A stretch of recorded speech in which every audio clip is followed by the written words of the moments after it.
Chapter 28. Valooosh. Mrs. Jewls rang her cowbell. "I have some wonderful news," she said. The children stopped what they were doing and looked up. They waited for Mrs. Jewls to tell them the wonderful news. "You are a very lucky class indeed," said Mrs. Jewls. "Mrs. Valooosh, the world-famous dancer, will be coming here to Wayside School. She will teach you how to dance." Everyone was still waiting for the wonderful news. "Isn't that exciting?" asked Mrs. Jewls. "You will see her every Wednesday instead of going to phys ed." "Will girls have to dance with boys?" asked Jenny. "I suppose," said Mrs. Jewls. "Gross!" exclaimed Leslie. "Yuck!" said Dana.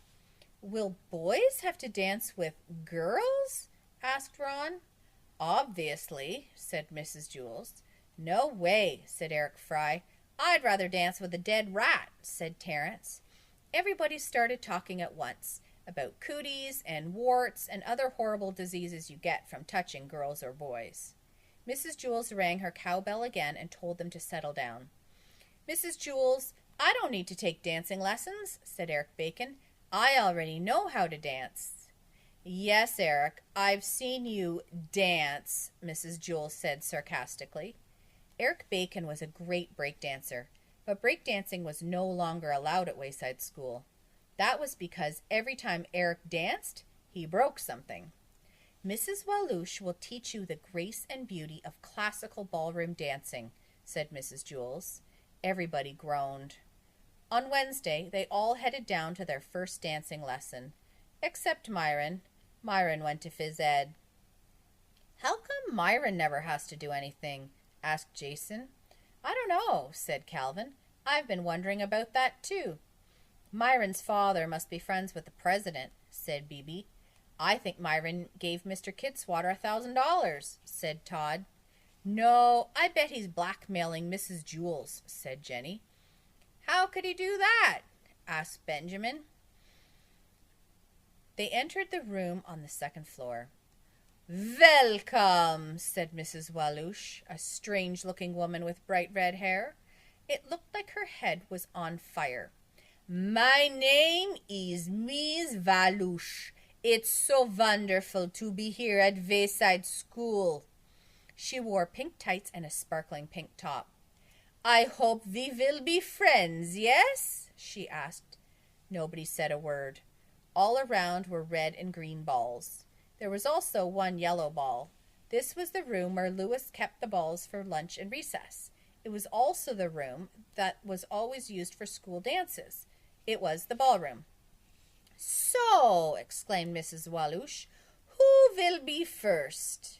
Everyone tried to hide behind someone else. Mrs. Valooosh put her hands on Ron's face. "What is your name?" she asked. "Ron," he squeaked. "Ronaldo!" bellowed Mrs. Valooosh. "King of the Gypsies!" "I don't know how to dance," said Ron. "Dance?" asked Mrs. Valooosh. She looked very surprised. "We are not going to dance," she said.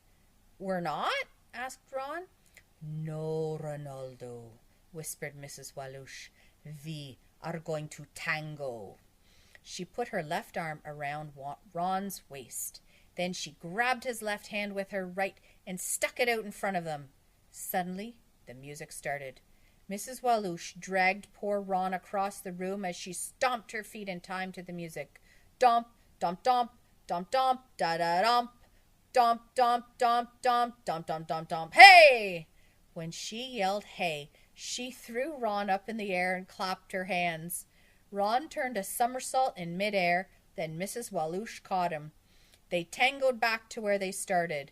Ron's eyes were spinning in opposite directions. "Hey, that looked like fun," said Mauricia. "Do me." "Very well," said Mrs. Valooosh. She grabbed Mauricia and tangled with her across the room. Domp, domp, domp, domp, domp, da-da-domp. Domp, domp, domp, domp, domp, domp, domp, domp, domp. Hey! She threw Mauricia up in the air and clapped her hands. Mauricia turned a double somersault before Mrs. Valooosh caught her. They tangoed back to the front. "My turn," said Terence. As Mrs. Walloosh tangoed with Terence, the other kids stamped their feet along with Mrs. Walloosh. They all yelled, "Hey!" at the same time and clapped their hands. One by one, Mrs. Walloosh tangled with every kid in the class. The other kids danced with each other. Boys danced with girls and girls danced with boys. They didn't care. Paul danced with Leslie, Dana danced with John, Taryn danced with Rondi, Allison danced with Jason, DJ danced with Kathy, Todd danced with Joy. "Hey!" they all shouted together. Of course, they weren't strong enough to throw each other up in the air. Instead, they just tried to trip each other and throw each other on the ground. "Hey!" Even Kathy was having fun. "Hey!" she shouted. They also threw the balls at each other. "Hey!" Mrs. Walloosh began to get tired. Sometimes she didn't catch the children after she tossed them in the air. Dee Dee crashed to the floor. "Wow," she said, "this is more fun than dodgeball. Hey!" At last the music stopped. Domp, dump, dump, domp, dump, dump, dump, dump, dump, and everyone shouted, "Hey!" one last time. Mrs. Walloosh clapped her hands. "Wonderful!" she exclaimed. "Fantastique!" They all staggered out of the ballroom, cut up, bruised, and bleeding. "Next week, we waltz," Mrs. Walloosh called after them. "So, how did everyone like dancing?" asked Mrs. Jules when they returned. "Dance?" asked Ronaldo, king of the gypsies. "We didn't dance." "You didn't?" asked Mrs. Jules. "No," said Ronaldo. "We tangoed." Everyone cheered. "It was wonderful!" exclaimed Kathy. "Fantastique!" said Terence. Myron was very sorry he had missed it. "I can't wait till next Wednesday," said Todd.